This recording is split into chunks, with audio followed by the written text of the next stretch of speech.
Okay, let's start with a simple question. Does my dog actually love me, or is it just seeking for more treats? What's actually going on in the heads of those little furry little animals?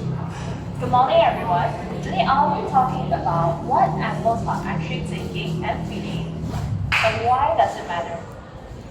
My presentation today will revolve around three central ideas, including the inner lives of animals, why it matters, and how can we make a difference. So, for a long time, humans have considered that animals are just beings that are purely driven by their lust. Why do you? They're purely driven by their lust, with no emotions or thoughts. However, research has shown that animals do indeed have a strong emotional intelligence. You're making me so stressed. Okay, research has shown that animals do indeed have strong emotional intelligence. It has been found that animals show grief, joy, and even fear. And this tells us that animals can form bonds, solve problems, and shows the ability and the consciousness in their daily lives. Consider dolphins, for instance, that can recognize themselves in front of a mirror, which indicates self-awareness. Dogs, on the other hand, that waits for their owners for years, indicates loyalty. And also elephants, for instance, that mourns for their moms to death, and birds that seek for tools to find to gather food. All these actions have shown and has clearly proved that animals do indeed have emotions and thoughts to do something. So why is it important for us as humans to acknowledge their feelings? Why does it matter? So to start off, it's rather simple. Understanding that emotions are parts of understanding the animals, has a very profound ethical implication. Firstly, it helps us as humans to reconsider how we treat animals.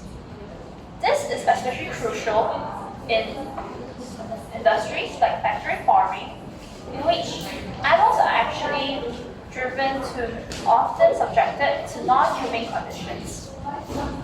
So as humans, since we understand the fact that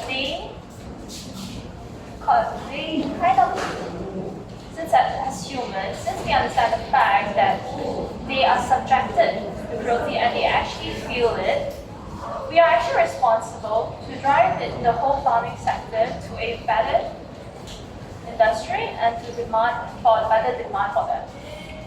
Secondly, it also prevents trauma that results from ignorance and abuse. By recognizing the fact that animals do indeed have feelings and emotions, we can create an environment and interaction that is stress-free for them and is actually more suitable for them. This will actually then enhance the well-being of animals, and us as humans are able to fulfill our moral responsibilities through this action. Lastly, what can we make a difference from it? How can we make a difference? So we should actually advocate for animal welfare rights. We should be supporting the laws and policies that are safeguarding animals and protects animals. We could be, for instance, support policies that dictates that we should adopt and not shop for animals to discourage the unethical breeding. Likewise, we should also educate others. By educating others, we can make sure that people around us understand it and will actually take action in this part.